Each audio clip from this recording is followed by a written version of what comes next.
ನಮಸ್ಕಾರ ಸ್ನೇಹಿತರೆ. ಸಿತಾರಾ ದಕ್ಷಿಣ ಭಾರತದ ಖ್ಯಾತ ನಟಿ. ಮೂಲ ಮಲಯಾಳಿಯಾದರೂ ಮಲಯಾಳಂ, ಕನ್ನಡ, ತಮಿಳು, ತೆಲುಗು ಚಿತ್ರೋದ್ಯಮದಲ್ಲಿ ತಮ್ಮದೇ ಖ್ಯಾತಿಯನ್ನ ಗಳಿಸಿದವರು. 90ರ ದಶಕದಲ್ಲಿ ಬಹು ಬೇಡಿಕೆಯ ನಟಿಯಾಗಿದ್ದ ಸಿತಾರಾ ಇಂದಿಗೂ ಸಿನಿಮಾ ರಂಗದಲ್ಲಿ ಸಕ್ರಿಯರಾಗಿದ್ದಾರೆ. ಪೋಷಕ ಪಾತ್ರಗಳಲ್ಲಿ ಗಮನ ಸೆಳೆಯುತ್ತಿದ್ದಾರೆ. ಸಿನಿಮಾಗಳ ಜೊತೆಯಲ್ಲಿ ಕಿರುತೆರೆ ಕ್ಷೇತ್ರದಲ್ಲಿಯೂ ಸಿತಾರಾ ಗುರುತಿಸಿಕೊಂಡಿದ್ದಾರೆ. ಇಂದಿಗೂ ತಮಿಳಿನ ಪೂವತಲಾಯ ಸೀರಿಯಲ್ನಲ್ಲಿ ರಾಜೇಶ್ವರಿ ಹೆಸರಿನ ಪಾತ್ರದಲ್ಲಿ ಸಿತಾರಾ ನಟಿಸುತ್ತಿದ್ದಾರೆ. ಕನ್ನಡದಲ್ಲಿ 1994ರಲ್ಲಿ ಬಂದ ವಿಷ್ಣುವರ್ಧನ್ ನಾಯಕನಾಗಿ ನಟಿಸಿದ ಆಲುಂಡ ತವರು ಸಿನಿಮಾದಿಂದ ಸಿತಾರಾ ಸಿನಿಮಾ ಜರ್ನಿ ಶುರುವಾಯಿತು. ಅಲ್ಲಿಂದ ಮತ್ತೆ ಹಿಂದೆ ತಿರುಗಿ ನೋಡದ ಅವರು ಸಾಲು ಸಾಲು ಸಿನಿಮಾಗಳಲ್ಲಿ ನಾಯಕಿಯಾಗಿ ನಟಿಸುತ್ತಾ ಯಶಸ್ಸಿನ ಅಲೆಯಲ್ಲಿ ಮುಂದುವರೆದರು.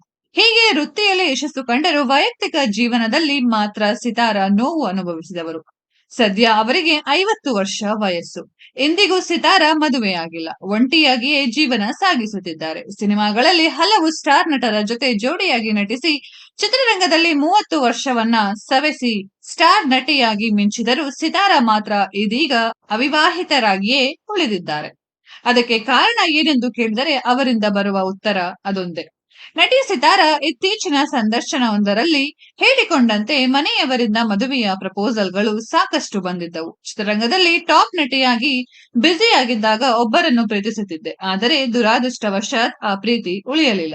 ನಾನು ಯಾವಾಗಲೂ ಅವನ ಬಗ್ಗೆ ಯೋಚಿಸುತ್ತಿದ್ದರಿಂದ ಬೇರೆಯವರನ್ನ ಮದುವೆಯಾಗುವ ಮನಸ್ಸು ಮಾಡಲಿಲ್ಲ.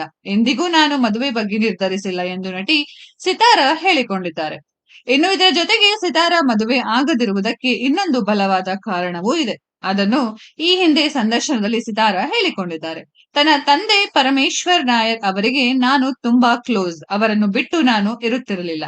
ತಂದೆ ತಾಯಿಯನ್ನು ಬಿಟ್ಟು ಅವರಿಂದ ದೂರ ಉಳಿಯಲು ನನ್ನಿಂದ ಆಗದು. ಆ ಕಾರಣಕ್ಕೂ ನಾನು ಮದುವೆಯಾಗಲಿಲ್ಲ. ನನ್ನ ತಂದೆ ತೀರಿಕೊಂಡ ಬಳಿಕ ಮದುವೆಯಾಗಿ ಇನ್ಯಾರದ್ದೋ ಜೊತೆಗೆ ಸೆಟಲ್ ಆಗುವ ಆಲೋಚನೆ ಸಂಪೂರ್ಣವಾಗಿ ಮರೆಯಾಯಿತು ಎಂದು ಹೇಳಿಕೊಂಡಿದ್ದರು ಸಿತಾರಾ.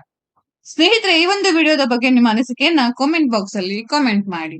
ಈ ವಿಡಿಯೋ ಇಷ್ಟ ಆಗಿದ್ರೆ ಲೈಕ್ ಮಾಡಿ, ಶೇರ್ ಮಾಡಿ, ಚಾನೆಲ್ ನ ಸಬ್ಸ್ಕ್ರೈಬ್ ಮಾಡಿ, ಪಕ್ಕದಲ್ಲಿ ಇರೋ ಬೆಲ್ ಐಕಾನ್ ನ ಹಿಟ್ ಮಾಡಿ. ಮುಂದಿನ ವಿಡಿಯೋದಲ್ಲಿ ಭೇಟಿಯಾಗೋಣ. ಧನ್ಯವಾದಗಳು.